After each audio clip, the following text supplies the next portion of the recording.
বাসুদেব গোবিন্দ জয় জয় গোপাল জয় জয় রাধা রমণ হরি গোবিন্দ জয় জয় হে কৃষ্ণ গোবিন্দ হরে মুরারে হে নাথ নারায়ণ বাসুদেব।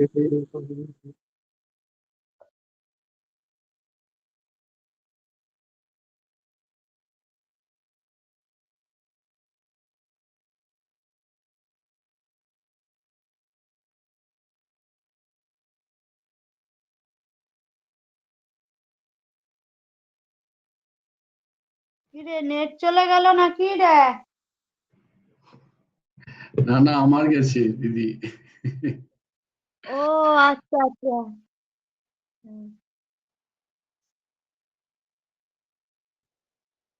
গোবিন্দ জয় জয় গোপাল জয় জয় রাধা রমণ গোবিন্দ জয় জয় হে কৃষ্ণ গোবিন্দ হরে মুরারে হে নাথ নারায়ণ বাসুদেব রাধে শ্যাম রাধে শ্যাম শ্যাম শ্যাম রাধে রাধে রাধে কৃষ্ণ রাধে কৃষ্ণ কৃষ্ণ কৃষ্ণ রাধে রাধে রাধে শ্যাম রাধে শ্যাম শ্যাম শ্যাম রাধে রাধে রাধে কৃষ্ণ রাধে কৃষ্ণ কৃষ্ণ কৃষ্ণ রাধে রাধে গুরুর্ব্রহ্মা গুরুর্দেবো মহেশ্বর साक्षात् परब्रह्म तस्मै श्री गुरवे नमः अखण्डमण्डलाकारं व्याप्तं येन चराचरं तत्पदं दर्शितं येन तस्मै श्री गुरवे नमः कृष्णाय वासुदेवाय हरये परमात्मने प्रणतक्लेशनाशाय गोविन्दाय नमो नमः कृष्णाय वासुदेवाय देवकीनन्दनाय च नन्दगोपकुमाराय गोविन्दाय नमो नमः वसुदेवं सुतं देवं कंसचाणूरमर्दनम् देवकी परमानन्दं कृष्णं वन्दे जगद्गुरुं নবকুমার চতুষ্পদীর আরেকটা অধ্যায়ে তোমাদেরকে সকলকে স্বাগত।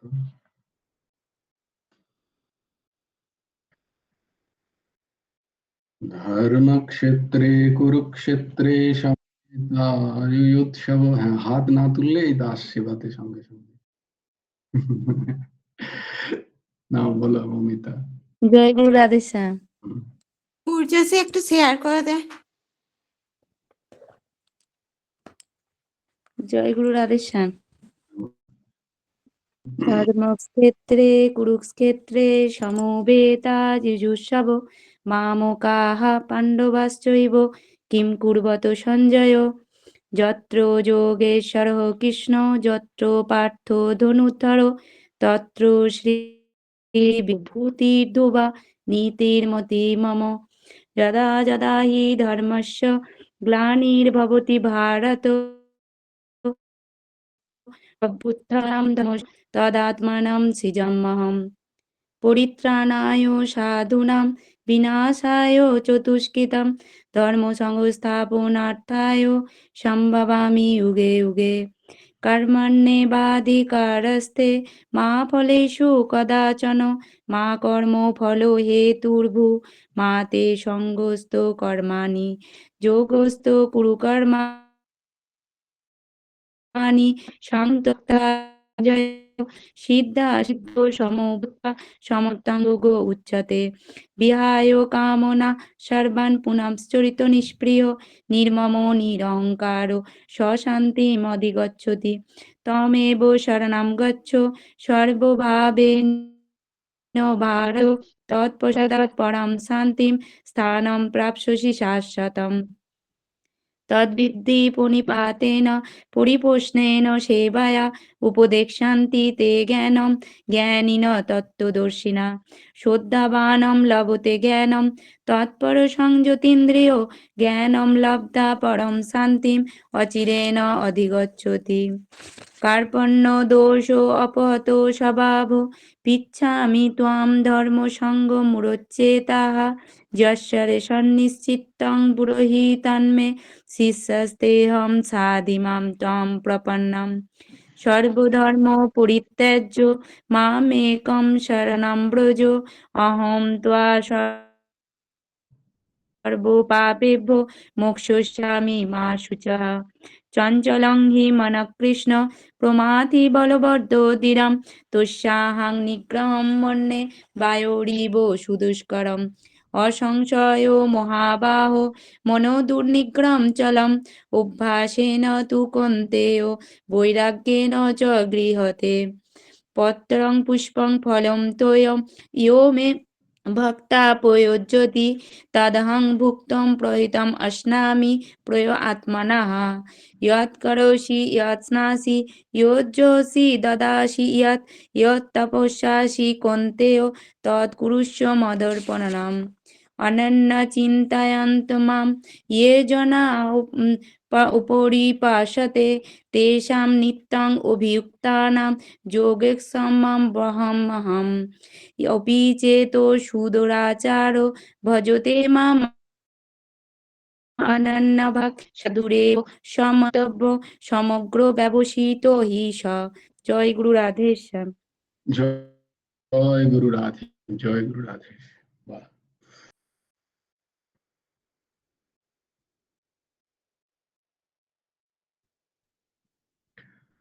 আমরা ছিলাম শ্রী গুরু ভগবানের রচিত গুরুমুখী গীতা উপদেশ গ্রন্থের পঞ্চদশ অধ্যায়। পঞ্চদশ অধ্যায়ের কি নাম? পুরুষোত্তম যোগ, তাই তো? পুরুষোত্তম যোগ। পুরুষোত্তম যোগটা একটু শক্ত হয়ে যাচ্ছে, তো আমি চেষ্টা করব লাইন বাই লাইন না বুঝে মোটামুটি একটা জিস্টটা বোঝার আমরা চেষ্টা করবো। যে জিস্ট মানে হরিবল, যে মূল যে ভাব এখান থেকে ব্যক্ত হচ্ছে সেই ভাবটাকে আমরা বোঝার চেষ্টা করব। তো কালকে আমরা দেখেছি প্রথম অনুচ্ছেদ 113 নম্বর অনুচ্ছেদের বিষ্ণুর পরমপদ অন্বেষণ এবং তৎপ্রাপ্তির রহস্য। বিষ্ণুর পরমপদ অন্বেষণ এবং তৎপ্রাপ্তির রহস্য। তো এখানে গুরু ভগবান বলছেন যে যদি ব্রহ্মের প্রতিবিম্ব জীব হয়, যদি ব্রহ্মের প্রতিবিম্ব রিফ্লেকশন যদি জীব হয়, তবে যেমন জলে প্রতিবিম্বিত সূর্যের জল নাশে বিম্বভূত সূর্যে গমন হয়, তা থেকে পুনরাবৃত্তি হয় না, সেই রূপ যেমন ধরো, যখন কোনো জল আছে, সেই জলে যখন সূর্য পড়ছে, সেখানে আরেকটা সূর্য আমরা যদি শুধু সেই জলেই দেখি, তাহলে দেখতে পাবো সেখানে একটা সূর্য আছে। এবার জলটা শুকিয়ে গেল বা জলটা পড়ে গেল বা জলটা ছড়িয়ে গেল, তখন আর সেই সূর্য কোথায় গেল? বলে সেই সূর্য, যে মূল সূর্য, সেখানে চলে গেছে, সেখান থেকে আর তার পুনরাবৃত্তি হয় না, কারণ জল আর নেই। প্রতিবিম্ব হচ্ছিল যেখানে, সেই বস্তুটাই এখন আর নেই, তাই জন্য সে ফিরে গেছে সেখানে। এইরকম ফিরে তো যায়নি তো তো যেরকম ভাবটা হয়, সেটাই এই জীব এবং ব্রহ্মের ক্ষেত্রেও তাই। এবং বলছেন তারপরে গুরু ভগবান যে যদি বুদ্ধি অবচ্ছিন্ন ব্রহ্মাংশ জীব হয়, তবে যেমন ঘটাকাশের ঘট নাশে মহাকাশে গমন হয়। এটা হচ্ছে বিভিন্ন রকম, একটা হচ্ছে প্রতিবিম্ব দর্শনের ক্ষেত্রে বিভিন্ন বিভিন্নভাবে ব্রহ্ম থেকে জগৎ সৃষ্টির বিভিন্ন দর্শন আছে। যে যেমন দিয়ে দার্শনিক যেমন ভাবে তার দর্শনকে প্রতিষ্ঠা করেছেন। এখানে দুটো দর্শনের সেরকম কথা বলা হচ্ছে, একটা প্রতিবিম্বিত দর্শন, একটা কারণ দর্শন, এরকম ভাবে হয়। যাকে সেই সব অত গভীরে প্রয়োজন নেই। তো মূল কথা হলো গিয়ে দুটো উদাহরণ এখানে দিচ্ছেন গুরু ভগবান, যে একটা হলো গিয়ে যে জলে প্রতিবিম্বিত সূর্য, যখন জল শুকিয়ে যায়, জল যখন আর থাকে না, তখন সেই সূর্য যেমন মূল সূর্যের কাছে গমন তো হয় না, সেই জল জল সেই সূর্যটাই মিথ্যা ছিল যদি বলো, বলে একদম ঠিক। বা কেউ যদি বলে তাহলে কোথায় গেল, বলে যেখানে ছিল সূর্য সেখানে গেছে, কারণ তার কারণেই সূর্যটাকে দেখা যাচ্ছিল, ওই সূর্যটাকে, জলের সূর্যটা। এখন জল নেই, তখন সেই সূর্যটা কোথায় গেল, তাহলে বলা যায় যে সেটা ওই মূল সূর্যের কাছে চলে গেছে, যদি সেইভাবে বলা হয়। তো তেমনি ভাবে জীবের ক্ষেত্রেও তাই। জীব যে ব্রহ্মের যে অংশ, সে যখন তার জ্ঞান হয়ে যাচ্ছে, তার যখন মায়ার পর্দা তার কাছে পরিষ্কার, সেই মায়াটা যখন তার কাছে আর থাকছে না, এই পর্দা যখন আর তার কাছে থাকছে না, সে তখন কোথায় যাচ্ছে? বলছে সে তো ওইখানে গিয়ে মিশে গেল। বলে কোথায় মিশে গেল, কোথায় গেল? বলে কেউ যায়ওনি, কেউ আসেনি, সে যেমনটি ছিল তেমনই হয়ে গেল বস্তুটা। সূর্য আগে তো ওরকমই ছিল, তার কোনো হেলদোল ছিল না, জলের কারণে আরেকটা সূর্যকে দেখা যাচ্ছিল। তো অজ্ঞানের কারণে, মায়ের কারণে এটা দেখা যায়। তেমনি ভাবে আরেকটা উদাহরণ দেয়া হচ্ছে, যে কোনো ঘট, কোনো মাটির মাটির ঘড়া, সেই মাটির ঘড়ায় একটা আকাশ আছে, সেখানে একটা বায়ু আছে, তার বায়ুটা আলাদা তার আকাশ, আকাশ মানে ব্যক্তি, তার তার যে প্রকৃতি সেখানটা আলাদা। হলো ঘটের, ঘটের তো আলাদা আকাশ, বলে যতক্ষণ ঘট আছে ততক্ষণ ঘটের একটা আলাদা আকাশ। এবার ঘরটা ভেঙে গেল, তাহলে আকাশ কোথায় গেল? বা সেই সেই বায়ু কোথায় গেল? সে বায়ু মূল বায়ুতে বা মূল আকাশে গিয়ে মিলিয়ে গেল বলে মিলিয়ে তো যায়নি, ওই মূল আকাশের থেকেই সেটা পড়েছিল। সেটা তো একটা কাল্পনিক ছিল, যে ঘট চারিদিকে বলে সেটা একটা আকাশ বলে, আলাদা করে আকাশ বলে মনে হচ্ছিল, এই যে মনে হচ্ছিল। এবং সেখান থেকে আর তার পুনরাবৃত্তি হয় না, সেই সূর্য আবার আসে না ফিরে, বা সেই যে ঘটের যে আকাশ, সেই ঘটের আকাশ আর ফিরে আসে না। সেই রূপ জীবেরও উপাধি নাশ। জীবেরও উপাধি নাশ মানে এই যে আমরা বিভিন্ন উপাধি দিয়ে রেখেছি নিজেদেরকে, শরীরই একটা উপাধি। প্রথম কথা তোমাদের বলেছি না, যে আধি ব্যাধি আর উপাধি। আধি হচ্ছে মানসিক রোগকে আধি বলা হয়, শারীরিক রোগকে ব্যাধি বলা হয়, আর স্বয়মের যে অহমের যে রোগ, সেটা হচ্ছে উপাধি। স্বয়মের প্রথম রোগটাই হচ্ছে অহম বৃত্তি, সে নিয়েছে। আর তার কি রোগ?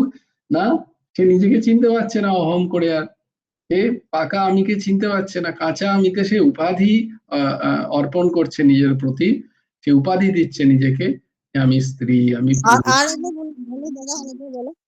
আর একবার বলো ওই তিনটে জিনিস।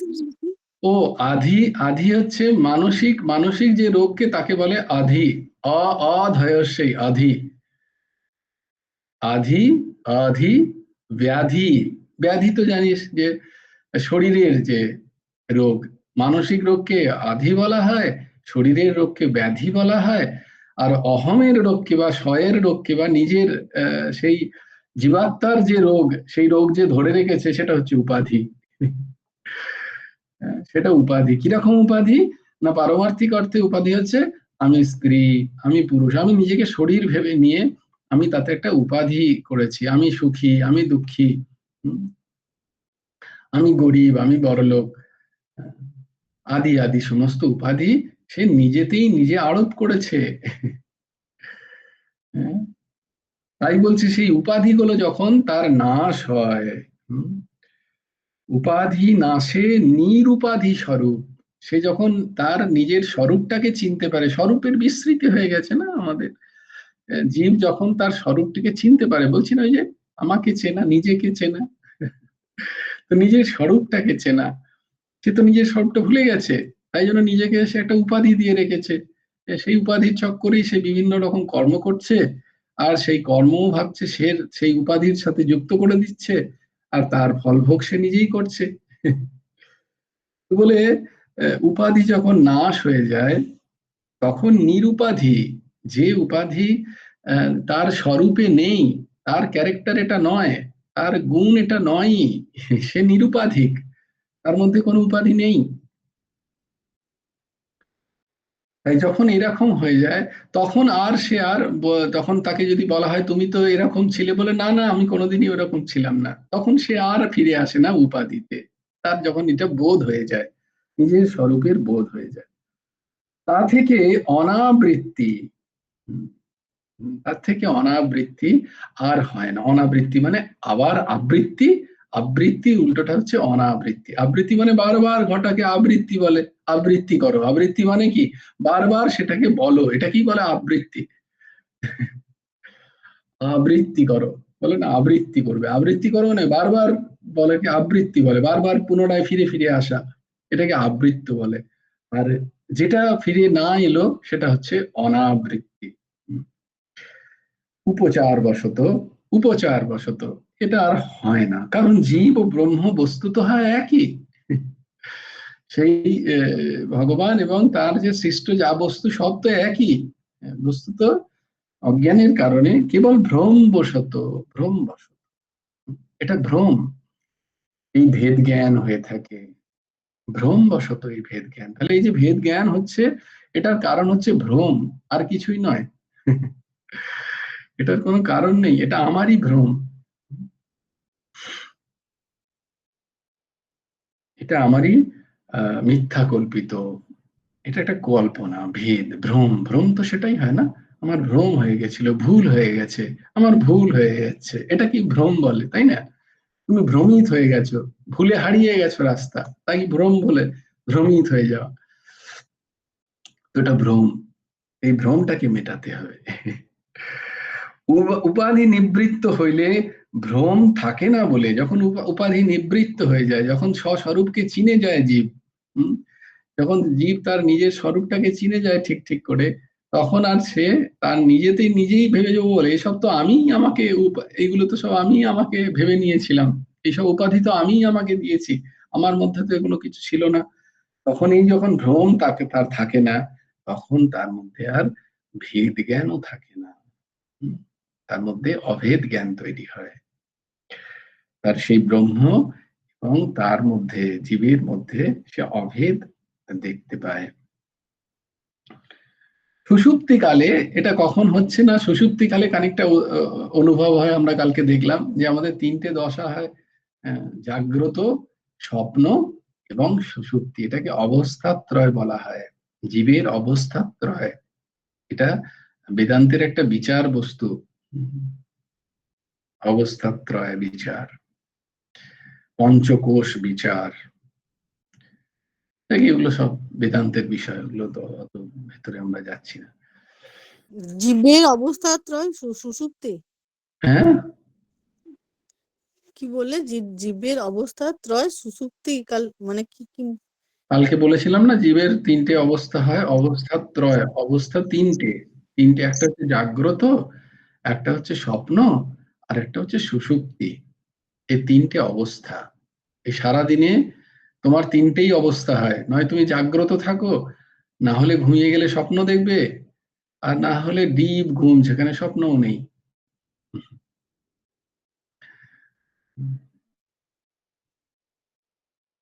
বলে এই অবস্থা ত্রয়ের ওপরে একটা অবস্থা আছে, বলে এই অবস্থা ত্রয়টাকে কে চিনছে? এই যে অবস্থা ত্রয়টাকে কে বলছে, কে উপলব্ধি করছে? এই অবস্থা ত্রয় জানলো কি করে? জীব। তো তখন বলছে এই অবস্থা ত্রয়ের পরে একটা চতুর্থ অবস্থা আছে, সেটার নাম হচ্ছে তুরীয়। তুরীয় মানে চতুর্থ স্থিতি। কখনো কখনো শুনতে পাবে তুরীয় স্থিতিতে আছেন উনি। তো সবাই ঘাবড়ে যেও না, জানো তুরীয় মানে সেই তুমি, সেই জীব যখন নিজের স্বরূপে অবস্থান করে তাকে তুরীয় অবস্থা বলা হয়। এটা যোগের স্থিতি, যোগের স্থিতি। দেখ এইসব এইসব শক্ত শক্ত আমার দরকার নেই অত কিছু। আমরা এসব কি, আমরা তো জাগ্রত অবস্থায় ঠাকুরের সাথে খেলতে চাই, বসতে চাই, উঠতে চাই। আমাদের আমাদের এইরকম এইটাই ইচ্ছা, দেখ এগুলো জানার জন্য আর কি। কেউ কখনো যদি বলে তাহলে জানার জন্য, এটা তাছাড়া আর এগুলো অত মাথা ঘামাতে হবে না, এত শক্ত শক্ত জিনিস প্রয়োজন নেই কিছু। তো তাই জন্য বলছি সুষুপ্তি কাল। এবার সুষুপ্তি যদি কেউ বলে তো জানতে পারবে, হ্যাঁ হ্যাঁ সুষুপ্তি একটা আছে বটে। তিনটে জানি, তিনটে অবস্থা হয়, জাগ্রত হয়, স্বপ্ন স্বপ্ন দশা হয়, সুষুপ্তির দশা হয় যেখানে স্বপ্ন থাকে না, এসব আমি জানি। তো সুষুপ্তি কালে এবার কি হয়, গুরুদেব লিখছেন যে তখন এই যে পঞ্চ ইন্দ্রিয়ের যে কাজ, তার যে ওই যে পঞ্চ তন্মাত্রের, তখন কি করে তাদের যে কাজ, তাদের যে বস্তুত ভোগ্য বিষয় বা তাদের মূল যে কাজ, তারা কি করে মনের সহিত, মনের সাথে তারা মনে লীন হয়ে যায়। তারা তখন মনে লীন হয়ে যায় এবং মনের সহিত অজ্ঞানাক্ষ, ছাড় ওই দরকার নেই, প্রকৃতি যে মূল প্রকৃতি গুণত্রয়, সেই গুণত্রয়ে তাদের সূক্ষ্ম রূপে অবস্থান করে। তখন মনও ইনঅ্যাক্টিভ হয়ে যায়। এক তো মনে প্রথমে ইন্দ্রিয় বিলীন হয়, ওই যে স্বপ্ন অবস্থায় ইন্দ্রিয়র, তখন ইন্দ্রিয় তো চুপচাপ শুয়ে আছে, কিন্তু স্বপ্নে আমরা দেখছি তখন কে করছে এই কাজগুলো, সব মন করছে। তো ইন্দ্রিয়র তখন আর কোনো ভান নেই, তখন মনে তাদের কাজ লিপ্ত হয়ে গেছে। এইবার সুষুপ্তিতে কি হয়, মন ও ইন্দ্রিয়গুলোর সাথে নিয়ে মনও তখন আরো সূক্ষ্ম রূপে, সে আর অ্যাক্টিভ থাকে না, সে তখন ক্রিয়াশীল থাকে না, সেও অক্রিয় হয়ে যায়।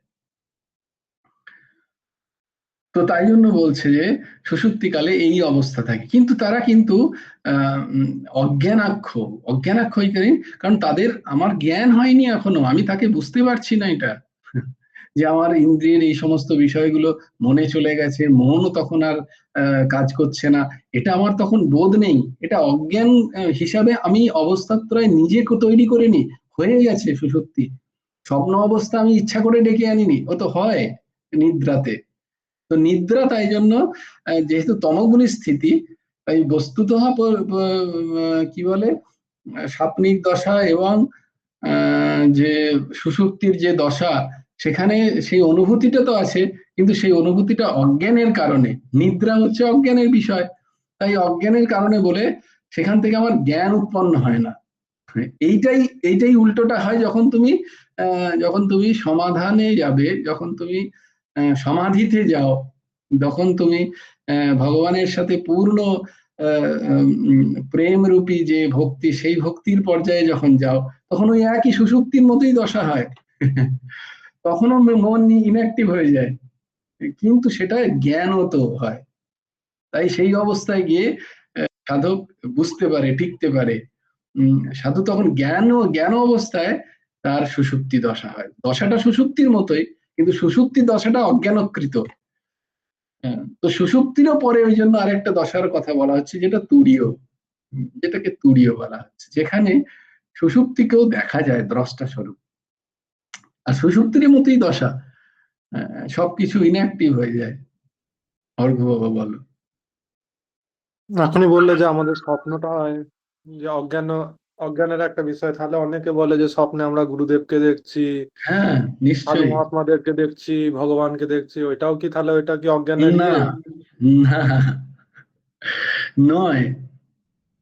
কারণ এটা কেন নয়, কারণ জাগ্রতটাও তো তাই, বলছে জাগ্রতটাও স্বপ্নের মতো। বলে জাগ্রত, কিন্তু সেই জাগ্রততেই যদি তুমি ইন্দ্রিয়গুলোকে তোমার সদ্বৃত্তিতে লাগাও, সৎসঙ্গে না লাগাও, বলে তাহলে সেটা কি মিথ্যে? বলে না, সেটা মিথ্যে নয়, ওইটা দ্বারাই হবে। এবার স্বপ্নে যে কথাগুলো, যে যে যে স্বপ্ন তো মিথ্যা পূর্ণ মাত্রায় শাস্ত্র বলছে, কিন্তু সেই স্বপ্নই যখন গুরু ভগবানের দর্শন হয়, যখন যখন ভগবানের দর্শন হয়, যখন কোনো মহাত্মার দর্শন হয়, বলছে সেটাও একটা দর্শন, যদ্যপি সেই দর্শন কিন্তু সব থেকে নিম্ন দর্শনের হিসাবে পরিগণিত হয়। যে দর্শনগুলো আছে তার মধ্যে প্রথম দর্শনই হচ্ছে স্বপ্ন দর্শন। কিন্তু যেহেতু স্বপ্নকে মিথ্যা বলা হয় এবং সেটা প্রমাণিত মিথ্যা, তাই সেখানে সেখানে দর্শন যিনি দিচ্ছেন, তো তার সেইটাকে মিথ্যা না বলে সেইটাকে আধার করে আগে যাতে সাধক আরো এগিয়ে যায়, তাই জন্য বলছে না না, সেটাকে সত্যি মানো, যে সত্যি হয়তো তোমার স্বপ্নে এসে তিনি তোমাকে প্রেরণা দিচ্ছেন।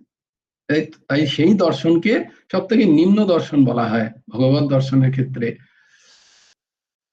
স্বপ্ন দর্শন হয়, তারপরে ধ্যান দর্শন হয়, তারপরে ভাব দর্শন হয়, তারপরে সাক্ষাৎ দর্শন হয়। এরকম দর্শনের ভেদ আছে।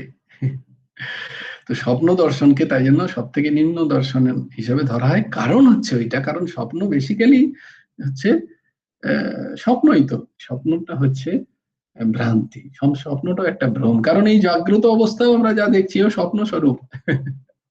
বলে সেটাকেই তো ভ্রম স্বরূপ আগে প্রমাণিত হয়, যে জাগ্রত অবস্থা এ ঠিক নয়, স্বপ্ন অবস্থায় এটাও নয়, সুষুপ্তি দশায় আমার সবকিছু নিষ্ক্রিয় হচ্ছে, কিন্তু সেটা যেহেতু অজ্ঞানের কারণে, তাই জন্য সেটাকেও পেরিয়ে গিয়ে তুরীয় দশার কথা বলা হয়, যেখানে তুরীয় চতুর্থ দশা, এই চতুর্থ দশায় হচ্ছে সাধক নিজেকে বোধ করে স্বরূপ। তো বোঝাতে পারলাম কি যেটা বলেন? আর একটা ইয়ে আছে, মানে নিজের একটা, মানে গুরুদেবের ইয়েতেই পড়েছিলাম যে ভগবান যদি সত্য হয়, তো ভগবান সম্পর্কিত যা কিছু সবই সত্য। তাহলে মানে অবশ্যই। গুরুদেব সত্য, ভগবান সত্য, তাহলে ভগবানের কেউ যদি স্বপ্ন দেখে বা গুরুদেবের স্বপ্ন দেখে মহাত্মা, তাহলে তো এটাও তো মানে পুরোপুরি সত্য হওয়া উচিত। মানে হ্যাঁ, তো বলা হচ্ছে তো সত্য, সত্য তো বলা হচ্ছেই, কিন্তু সত্যর ক্ষেত্রেও যেহেতু, ওই জন্য বারবার বলছি, এর মধ্যে কোনো সন্দেহ নেই যে তুমি গুরু ভগবানকে যখন দেখছো বা ভগবানকে দর্শন করছো, সেটা যে অসত্য সেটা বলছে না, বলছে যে না। আমার হয় না দেখা, এটা আগেই বলে দিচ্ছি, আমার হয় না এসব, মানে যাদের কাছ থেকে শুনি অনেক সময়। হ্যাঁ, না সে ঠিক আছে। তো তো প্রশ্ন হচ্ছে যে ওটাকে অসত্য বলা হচ্ছে না, কিন্তু বলছে ওই দর্শনও সত্য দর্শন। আমি তোমাকে বললাম কি, যে ওই দর্শনকেও সত্য দর্শন বলছে, কিন্তু ওই দর্শনটাই আলটিমেট নয়। ওই দর্শনটাকে তাই জন্যই বলা হচ্ছে যে ওই দর্শনও নিম্ন দর্শন হিসাবে পরিগণিত হয় সাধকদের ক্ষেত্রে। এর থেকেও আরো উচ্চ দর্শনের ভাগ আছে। তাই জন্যই তো তোমাকে প্রথমেই বলেছি যে যদি স্বপ্নে গুরু ভগবান আসেন, তাহলে ওই মিথ্যা স্থিতিও সত্য। যেমন ধরো জাগ্রত অবস্থায় আমরা মূর্তি আরাধনা করি, এখন মূর্তিকে কি বলবে? অসত্য।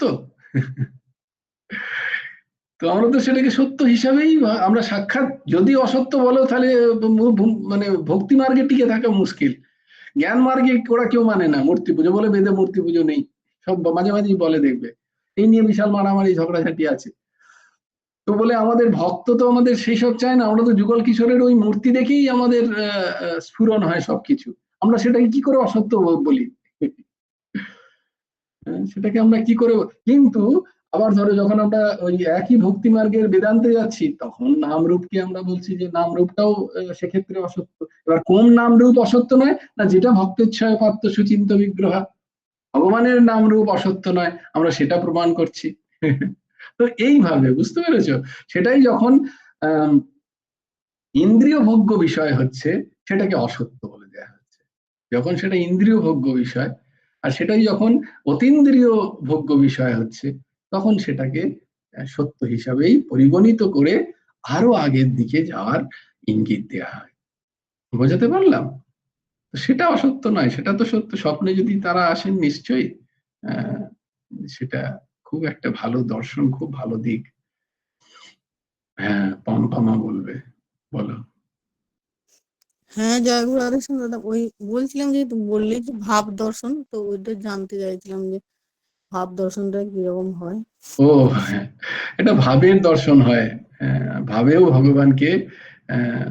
ভগবানকে দর্শন হয়, ভগবানের রূপ দর্শন হয়, ভগবানের লীলা দর্শন হয়। আমার হয়তো ঠিক ঠিক ধ্যান লাগেনি, কিন্তু আমি ভাবছি, আমি ভেবেছি, আমি একটা ভাবের মধ্যে আছি, সেই ভাব থেকে একটা দর্শন পাওয়া যায়। পাওয়া যায় না মাঝে মাঝে, এমনিও তো পাওয়া যায়। একটা তন্দ্রাচ্ছন্ন অবস্থায় একটা ভাবে দর্শন হলো, কখনো কখনো মনে হলো যেন এরকম হলো। ভাব দর্শন হয়, মনে হয় যেন। আবার সাক্ষাৎ দর্শন হয়, তার থেকে উচ্চ স্তরের দর্শন, সাক্ষাৎ ভগবানের দর্শন। অপরোক্ষ অনুভূতি যেটাকে বলে, পরোক্ষ অনুভূতি হচ্ছে অনেকটা ভাবের দর্শন হয়। অপরোক্ষ অনুভূতি, সেটা হচ্ছে সাক্ষাৎ দর্শন। আর এর থেকেও একটা আরো উচ্চ দর্শন আছে। হ্যাঁ, ঘাট ঘাট মে রাম बैठे, সর্বত্র সেই ভগবানের দর্শন। এটা সর্বত্র দর্শন, সর্বোচ্চ দর্শন। ততদিন সাক্ষাৎ দর্শন হয়, ভগবানের মূর্তিতে দর্শন হয়, ভগবানের স্থানে দর্শন হয়। অতএব জ্ঞান হতে, অর্ঘ্য আর কিছু বলবি? আচ্ছা, অতএব বোঝাতে পারলাম পম্পমা? এটা ভাবের দর্শনটা ওই রকম। অতএব জ্ঞান হতে, হ্যাঁ, তারপরে কি বলছেন? সূক্ষ্মরূপে অবস্থান করে এবং জাগ্রত সময়ে ভোগজনক কর্ম উপস্থিত হলে আবার তারা আবির্ভূত হয়। তাই জন্য এটাকে অজ্ঞানাক্ষ বলা হচ্ছে, তাই জন্য এটাকে অজ্ঞানকৃত বলা হয়। যখনই আবার আমরা জাগ্রত হয়ে যাই সুষুপ্তি থেকে, স্বপ্ন থেকে আবার যখন আমাদের জাগ্রত দশা হয়ে যায়, তখন আবার এসব ফিরে আসে। তখন আবার ওই যে তোমাকে কালকেই বললাম যে আবার এসব কিছু সত্যি বলে মনে হয়, কারণ জাগ্রত সময়ে তখন ভোগজনক কর্ম উপস্থিত হয় পঞ্চ ইন্দ্রিয়ে, তখন আবার এগুলো সমস্ত কিছু আবির্ভূত হয় এই সংসারে আমরা যা জানি। অতএব জ্ঞান থেকে জীবের অনাবৃত্তি হইলেও অজ্ঞান হইতে আবৃত্তি হয়। হ্যাঁ, জ্ঞান থেকে অনাবৃত্ত হলো সুষুপ্তিতে খানিকটা গিয়ে, কিন্তু যেহেতু সেটা অজ্ঞানকৃত নিদ্রার জন্য, তাই জন্য এটা কিন্তু বস্তুত অজ্ঞানের ধরাতলে বলে সেটা কিন্তু আবার ফিরে আসে, আবার সেই অজ্ঞানের স্থিতি ফিরে আসে। সুষুপ্তি সময়ে সর্বকার্যের সংস্কার সহিত অজ্ঞান থাকে বলে তা থেকে জীবের পুনরায় সংসার হয়। তাই জন্য আমাদের যে এই যে তিনটে দশা, জাগ্রত, স্বপ্ন এবং সুষুপ্তি, তাহলে সুষুপ্তিটাও কিন্তু যেহেতু অজ্ঞানকৃত নিদ্রার কারণে আসে, তাই জন্য সেই সুষুপ্তিও যতক্ষণ খুব কম সময় এক তো থাকে, আর যতক্ষণ নিদ্রা দশা থাকে ততক্ষণ সুষুপ্তির ওই কম সময়টি থাকে। এবার নিদ্রা ভেঙে গেলেই সুষুপ্তিও চলে যায়, সেই জায়গাটা স্থায়ী হয় না।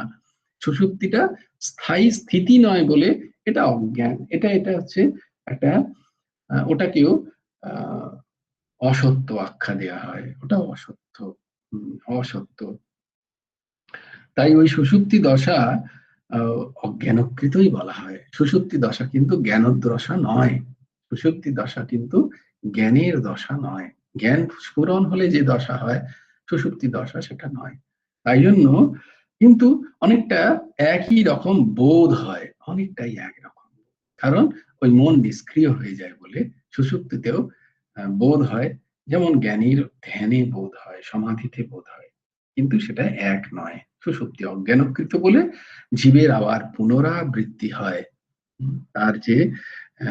তার যে ইন্দ্রিয় সকল আবার জাগ্রত হয়ে তারা নিজের নিজের ভোগ সামগ্রী কে আবার ভোগ করতে থাকে বলে সংসার আবার তার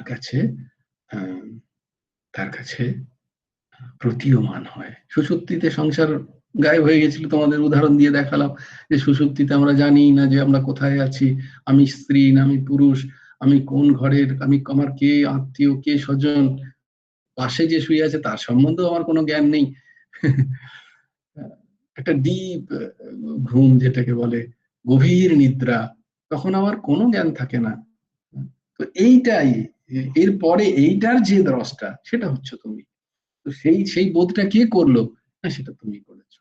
এই ভাব, যেটাকে তুরীয় বলা হয়, যেটাকে চতুর্থ, তুরীয় মানে চতুর্থ, এই চতুর্থ দশা হয়। ওটা তো দশা নয়, ওটাই তুমি। ওটা দশা নয়, দশা হচ্ছে জাগ্রত, স্বপ্ন এবং সুষুপ্তি। আর তুরীয় যে দ্রষ্টা, সেটা দশা নয়, সেটা দ্রষ্টা সে।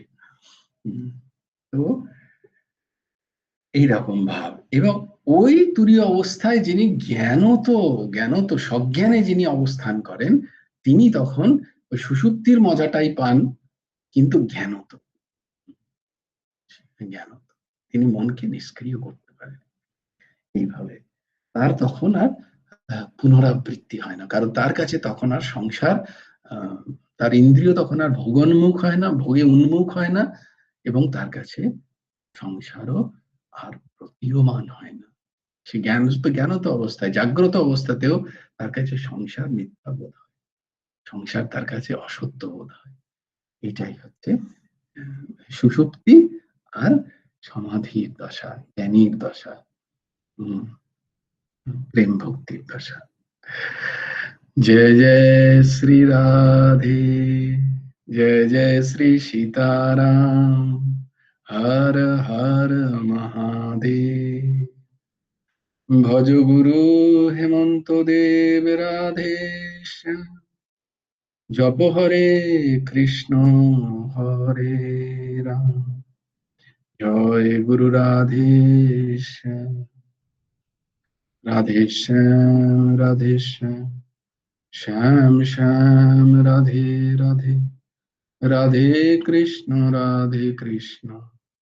কৃষ্ণ কৃষ্ণ রাধে রাধে। জয় গুরু রাধেশ্যাম। শ্রী গুরার্পণমস্তু, শ্রী হেমন্ত দেবার্পণমস্তু। সবাই ভালো থেকো, সুন্দর থেকো, সুস্থ থেকো। জয় গুরু রাধেশ। জয় গুরু রাধেশ্যাম।